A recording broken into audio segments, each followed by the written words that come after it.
북한의 외무성이 지난 12월 3일 이런 담화문을 발표를 했습니다. 다가오는 크리스마스 선물을 무엇으로 선정하는지는 전적으로 미국의 태도에 달려있다. 아주 협박조의 담화문을 일방적으로 발표했습니다. 여러분, 북한에 있는 주민들은 이 성탄절이 이 크리스마스가 무슨 날인지 잘 알지도 못합니다. 그럼에도 전 세계를 향해서 핵무기로 위협을 합니다. 탄도미사일을 발사하는 그것이 성탄절의 선물일 수가 있다고 주장을 했습니다.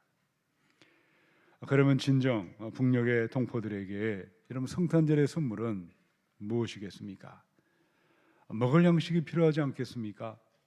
이 추운 겨울을 보낼 땔감도 필요할 것입니다. 크고 작은 선물 보따리가 필요하겠지만 가장 필요한 것은 무엇이겠습니까? 자유와 해방, 사람이 사람답게 사는 진정한 자유와 해방이 그들에게 임하는 최고의 선물이라고 믿습니다. 2019년에 이 성탄절을 보내는 전 세계의 수많은 사람들을 한번 상상해 보시기 바랍니다. 여전히 많은 사람들이 고통하고 있고 탄식하고 있습니다. 공산국가에 있는 많은 시민들은 압제 가운데 살고 있습니다. 시리아에 있는 수많은 난민들은 정처 없이 지금도 길을 잃고 방황하고 있습니다. 대한민국은 어떠할까요? 많은 청소년들이 갈 곳을 몰라 방탕과 어둠의 길로 내몰리고 있습니다. 우울증과 불면증과 자살과 온갖 정신질환이 수많은 가정을 무너뜨리고 수많은 사람들을 고통으로 몰아가고 있습니다. 과연 무엇이 이 땅이 기다려야 하는 축복의 선물이요, 수많은 사람들이 기다려야 할 이 성탄절의 최고의 선물이 되어야 한다고 생각하십니까? 오늘 히브리서 2장을 읽었습니다.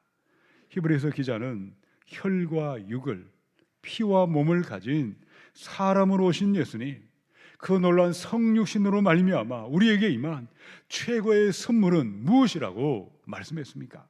오늘 15절에 보니까 죽기를 무서워함으로 한평생 매여 종로로 다는 모든 사람들을 놓아주려 하십니다.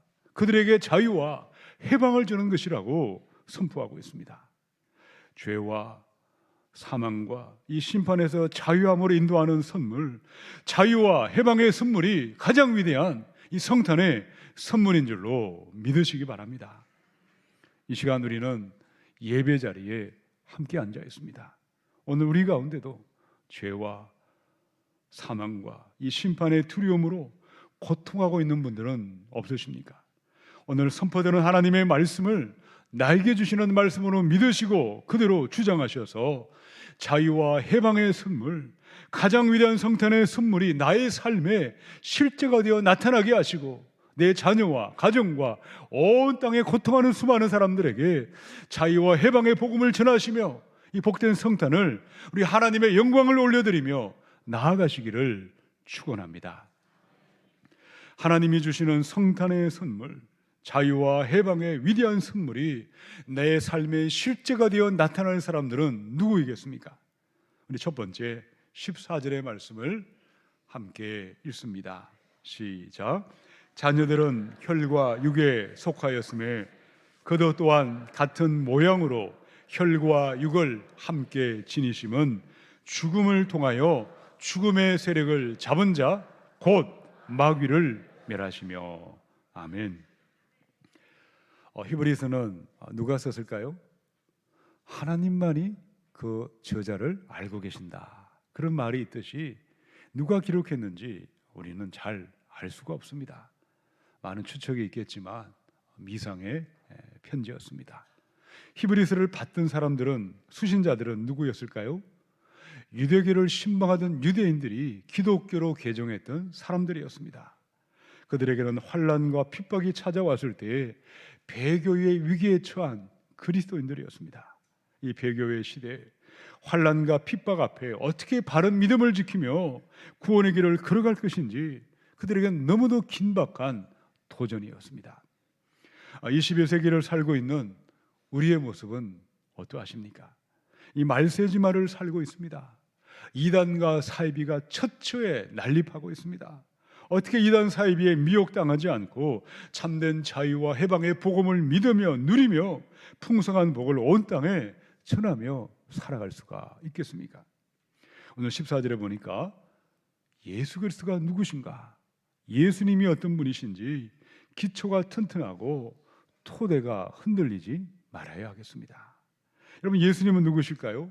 오늘 14절에 분명히 말씀하기를 혈과 육을 가진 사람으로 오셨습니다. 동정녀의 몸에 아기 예수로 탄생한 하나님의 아들이시다. 이것이 바로 우리가 믿어야 하는 믿음의 근본이요, 본질이요, 토대가 되어야 할 줄로 믿습니다. 여러분, 예수님은 완전한 하나님이시고 완전한 사람으로 오셨습니다. 이것을 오늘 히브리 기자는 어떻게 표현했습니까? 혈과 육을 가진 사람으로 오셨다. 히브리서 기자가 왜 예수님이 혈과 육을 가진, 피와 몸을 가진 사람으로 오셨을까? 이유가 무엇입니까? 목적은 무엇이었습니까? 죽기 위하여, 십자가를 지기 위해서 사람의 혈과 육을 가진 사람으로 오셨습니다. 몸이 없는 하늘의 천사들이 있죠. 여러분, 천사들은 영적 존재들입니다. 인간들처럼 죽음을 경험하지 않습니다. 그러나 혈과 육을 가진 사람은 죄로 말미암아 반드시 죽음을 맞이하게 되어 있습니다. 죽음은 모든 사람들이 피할 길이 없는 마지막 운명입니다. 누구도 죽음에는 예외가 없습니다. 원래 최초의 사람들은 죽지 않는 존재로 창조함을 받았습니다.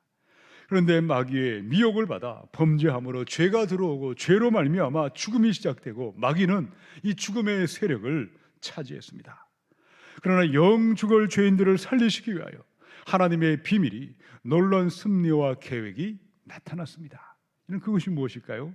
14절에 보니까 죽음을 통하여 죽음의 세력을 잡은 자 마귀를 멸하시며, 예수님은 죽음의 세력을 잡은 마귀를 멸하시기 위하여 죄와 죽음을 해결하기 위하여 혈과 육을 가진 사람으로 동정녀의 몸에 탄생하셨습니다. 예수님은 십자가의 죽음까지 순종하심으로 사탄의 머리에 치명상을 입히셨습니다. 마귀는 여전히 활동하고 있지만 마귀의 멸망은 예정되어 있습니다. 반드시 성취되어 나타나게 되어 있습니다. 그것을 가리켜 성경은 마귀를 멸하시고 이렇게 표현했습니다. 여러분, 요한일서의 3장 8절입니다. 죄를 짓는 자는 마귀에게 속하나니 마귀는 처음부터 범죄합니다. 하나님의 아들이 예수님이 나타난 것은 마귀의 일을 어떻게 하기 위해 나타나셨습니까? 멸하려 하심이라. 여러분, 십자가로 지옥을 무너뜨리셨습니다. 십자가로 무덤의 문이 천국의 문으로, 영생의 문으로 바꾸어 주셨습니다. 십자가는 죽음으로 죽음을 정복한 사건이었습니다.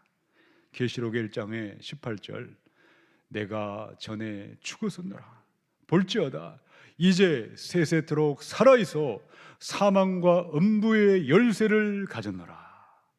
십자가의 죽으심으로 여러분, 죽음의 열쇠가 어떻게 되었습니까?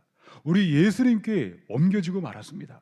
십자가로 승리하신 예수님, 자유와 해방의 선물을 주는 십자가는 희망사항이 아닙니다.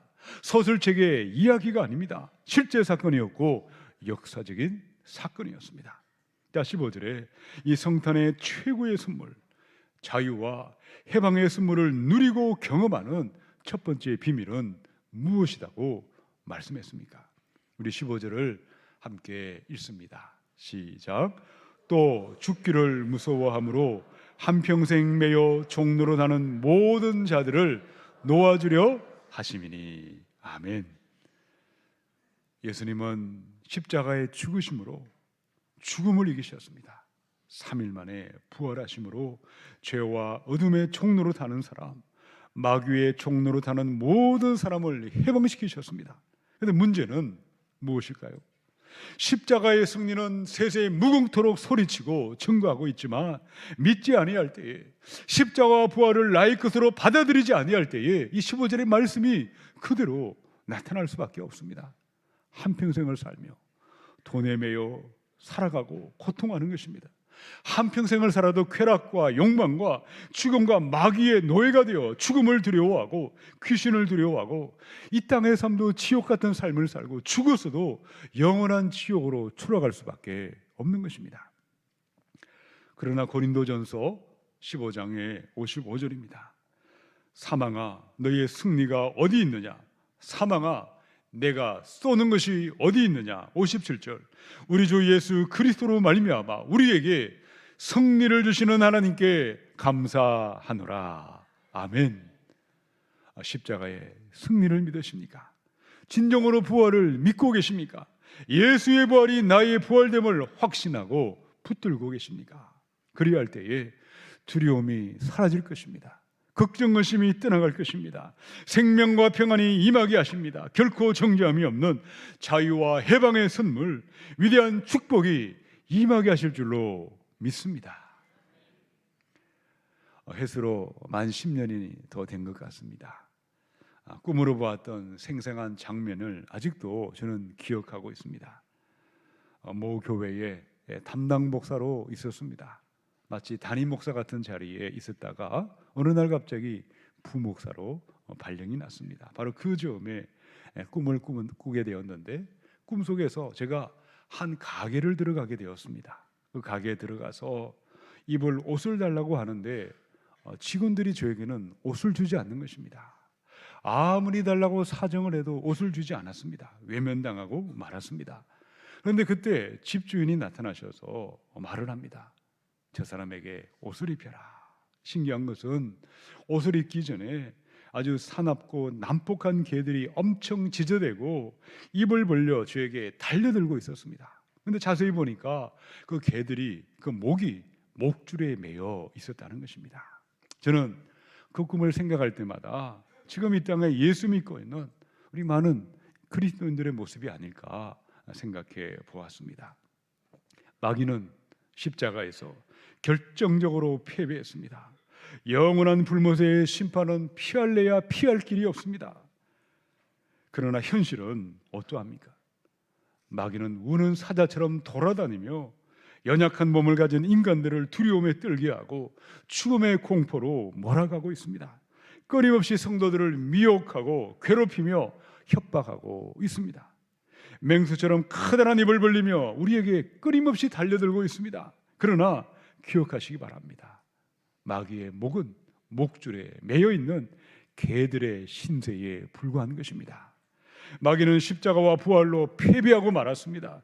힘을 잃고 줄에 매여 있는 개들이 마귀의 운명입니다. 마귀들이 끊임없이 두려움과 미혹과 죽음으로 지저대고 성도들을 공격하고 있을지라도 십자가의 예수님은 죽음을 이기셨습니다. 예수의 부활은 나의 부활입니다. 승리할 선포하시고 예수의 부활이 나의 부활임을 주장하며 선포하시기를 원합니다. 그럼 십자가의 승리를 믿으시기 바랍니다. 왜 우리에게 두려움과 걱정 의심이 임하는 것일까요? 마귀를 너무나 가까이 하면 그 줄에 매여 있는 그에게 물릴 수밖에 없습니다.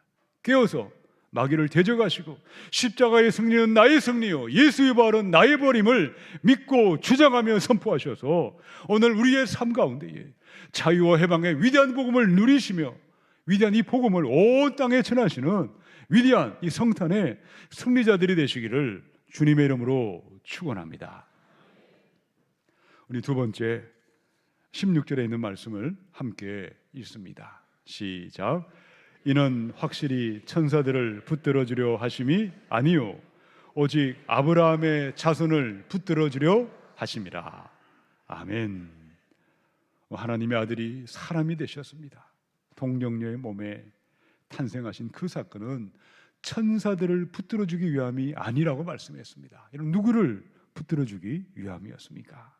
혈과 육을 가진 사람들, 특별히 아브라함의 자손을 붙들어 주기 위하여 사람으로 오셨습니다. 그럼 아브라함의 자손은 누구일까요? 갈라디아서의 3장 7절에 보니까 믿음으로 말미암은 자들은 아브라함의 자손이다. 또 갈라디아의 3장 29절에는 너희가 그리스도에 계시면 곧 아브라함의 자손이다.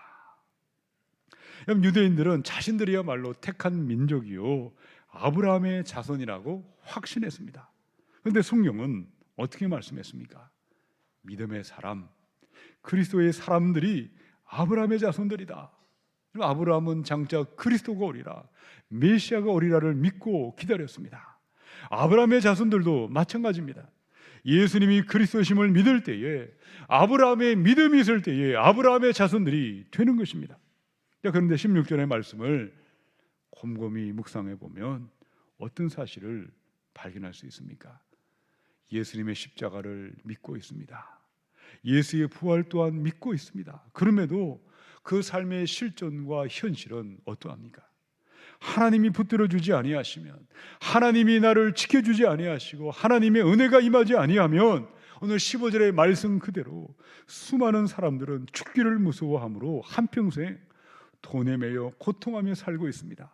욕망에 매여 탄식하며 살고 절망 가운데 살아갈 수밖에 없지 않겠습니까? 여러분은 어떠하십니까?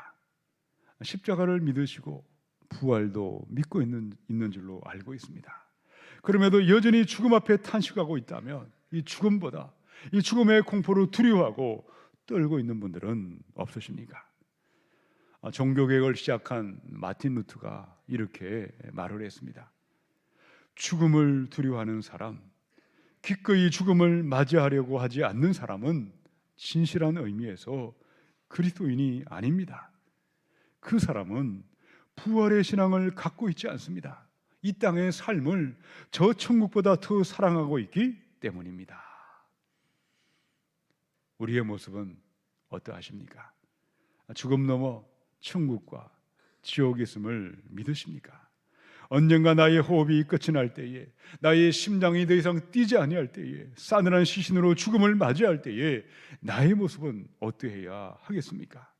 한평생을 예수를 믿고 살았지만 부활을 믿지 아니하고 죽음을 두려워하고 육신의 정욕과 안목의 정욕과 이생의 자랑에 매여 미련하고 어리석은 다섯 처녀처럼 그같이 믿는 사람은 한 사람도 없어야 하지 않겠습니까? 말씀을 묵상하면서 제 자신은 어떠한지를 한번 저를 돌아보게 되었습니다. 지난 10월 말에 병원에 입원해서 수술을 받을 때에 내가 할 수 있는 것은 아무것도 없는 그 상태로 모든 것을 맡기며 수술대로 올라가야 했습니다. 나의 생명을 의료진들에게 맡겨야만 했습니다. 대부분 수술을 마치고 정상 상태로 깨어나지만 깨어나지 못하고 세상을 떠나시는 분들도 보았습니다. 수술 받으러 들어갈 때와 수술을 마치고 깨어날 때, 그때 그 모습은 마치 이 죽음의 문으로 들어가지만 어떤 사람은 영생의 문으로 들어가고 또 어떤 사람은 다시는 깨어나지 못하는 지옥의 문으로 곧장 직행하는 사람들도 있다는 것입니다. 언젠가 때가 되면 모든 사람들은 모든 것을 내려놓고 죽음의 문을 마주하게 되어 있습니다. 그때 죽음의 문이 영원한 지옥의 문이 되고 멸망의 문이 되어 임할 사람들도 있습니다. 그러나 내 몸은 흙으로 와서 흙으로 돌아가지만 부활의 그날에 부활의 새 몸을 입고 다시 깨어나듯이 영생의 문으로 들어가며 영광의 예수님을 맞이할 사람들도 있는 줄로 믿습니다. 여러분, 죽음의 문을 지나서 영생의 문으로 들어갈 사람들은 누구이겠습니까? 영원한 그 나라의 자유와 해방의 풍성한 삶으로 영생으로 들어갈 사람들은 누구라고 말씀하십니까? 요한계시록의 7장의 14절에 이는 큰 환난에서 나오는 자들인데 어린 양의 피에 그 옷을 씻어 희게 하였느니라. 7장 17절에 이는 보좌 가운데 계신 어린 양이 그들의 목자가 되사 생명수 샘으로 인도하시고 하나님께서 그들의 눈에서 모든 눈물을 씻어 주실 것입니다. 아멘. 영원한 하나님의 나라가 있습니다. 그 나라의 흰옷 입은 백성들, 그들은 예수 그리스도를 믿음으로 아브라함의 자손으로 살았던 사람들이었다고 말씀하십니다. 매일매일 예수의 피곤세를 의지하여 그 옷을 희게 씻음받은 사람들이었습니다. 1년 전에, 10년 전에 예수 처음 믿을 그때에 회개한 것이 아니었습니다. 매일매일 정결하고 순결한 믿음의 길을 걸어가기 위하여 어둠의 영 마귀를 대적하며 말씀과 성령을 따라 오늘의 회개와 오늘의 순종의 삶이 드려진 그리스도인들이었습니다. 나더러 주여 주여 하는 자마다 다 천국에 들어갈 것이 아니라고 하셨습니다. 하나님의 뜻대로 순종하는 자들이라고 말씀하셨습니다. 오늘 우리의 믿음은 어떠하십니까? 아브라함의 믿음을 가진 아브라함의 자손이십니까? 입으로만 외치는 그 믿음은 아니십니까? 십자가와 부활의 믿음을 붙드시고 행함과 순종의 믿음을 들으시는 아브라함의 믿음까지 자라나셔서 자유와 해방의 풍성한 축복이 우리의 삶에 넘쳐나시기를 축원합니다. 우리 세 번째 17절을 함께 읽습니다. 시작. 그러므로 그가 범사에 형제들과 같이 되심이 마땅하도다. 이는 하나님의 일에 자비하고 신실한 대제사장이 되어 백성의 죄를 속량하려 하심이라. 아멘. 그리스도가 모든 면에 있어서 형제들과 같이 되심이 마땅하도다. 혈과 육을 가진 사람으로 성육신하신 그것은 마땅하다고 말씀했습니다. 왜 하나님의 아들이 사람이 되어 동정녀의 몸에 탄생하셔야 했습니까? 왜냐하면 이는 하나님의 일에 자비롭고 신실한 대제사장이 되어 백성의 죄를 속량하기 위함이었습니다. 하나님의 일은 무엇일까요?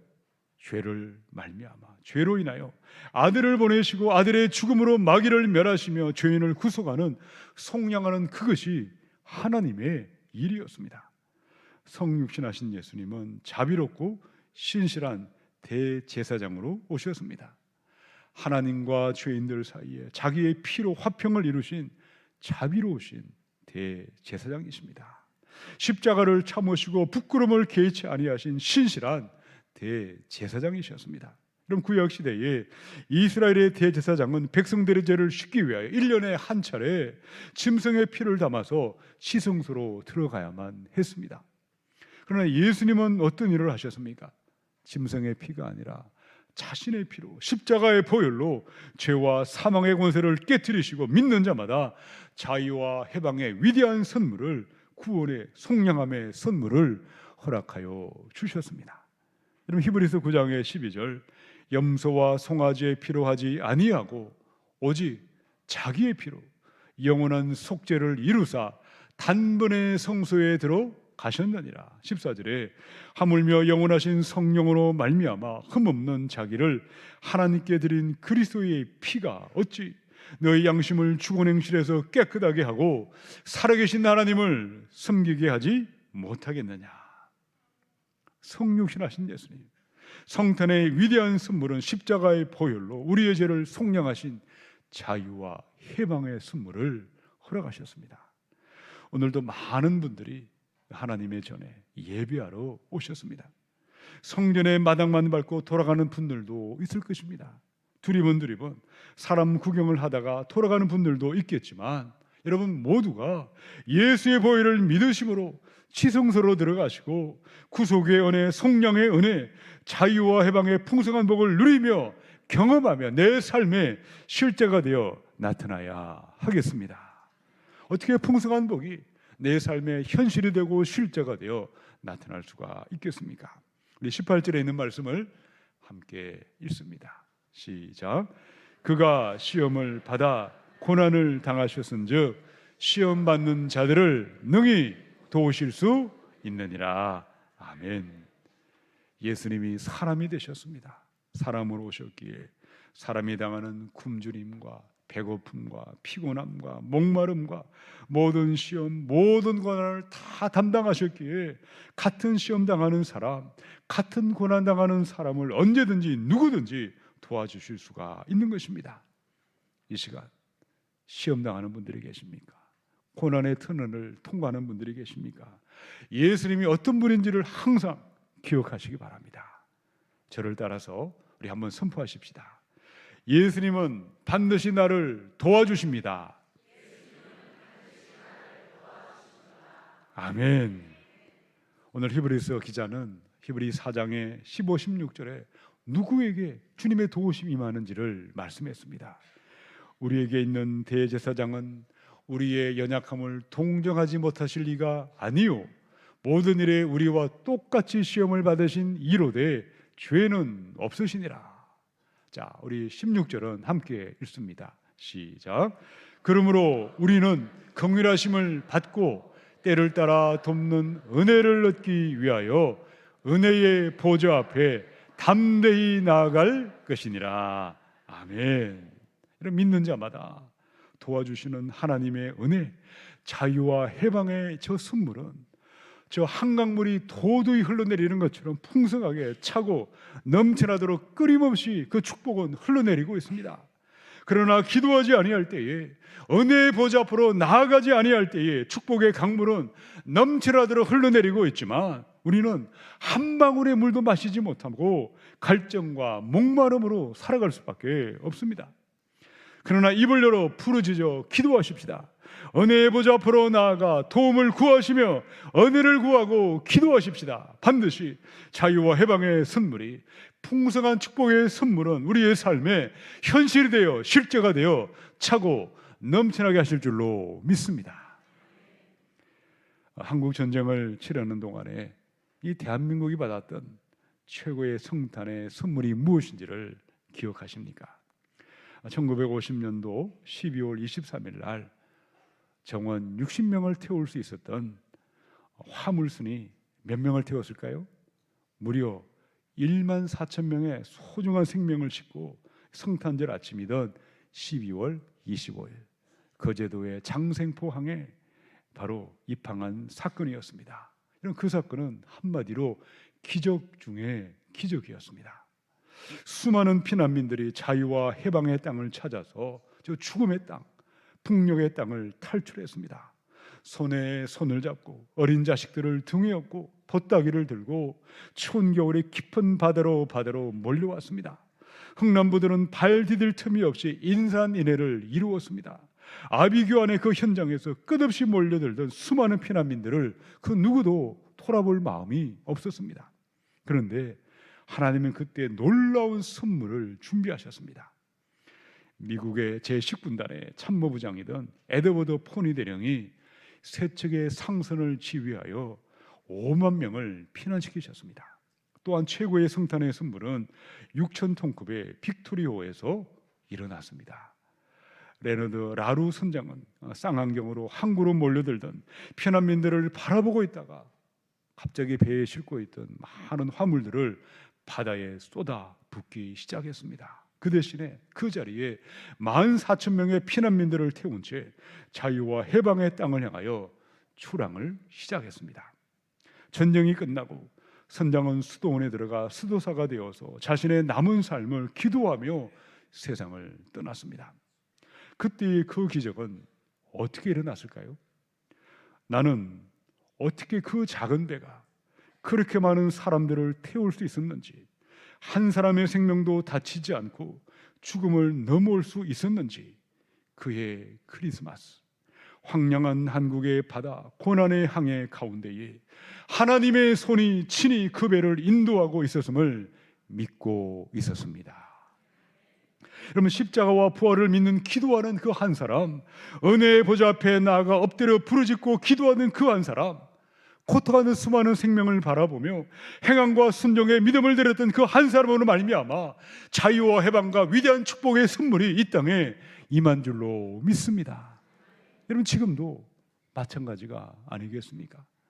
대한민국의 수많은 사람들이 살려달라고 아우성을 치르고 있습니다.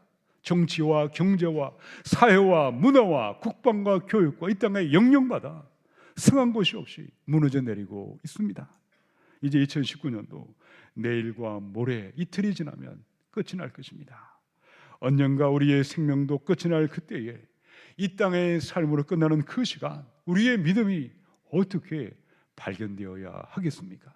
이 땅에 사는 동안에 자유와 해방의 풍성한 복을 내 삶이 누리며 우리 가정과 우리 자녀들이 누리며 내가 만나는 수많은 사람들에게 이 성탄의 자유와 해방의 복음을 전하며 한 생명을 하나님의 전으로 생명의 땅으로 인도하시다가 우리 주님 앞에서는 저와 여러분이 되는 것이 하나님의 뜻인 줄로 믿습니다. 당신이 기다리는 성탄의 선물은 무엇입니까? 자유와 해방의 위대한 축복을 온 땅에 전하시며 생명을 살리며 나아가시다가 우리 주님을 만나시는 저와 여러분이 되시기를 주님의 이름으로 축원합니다.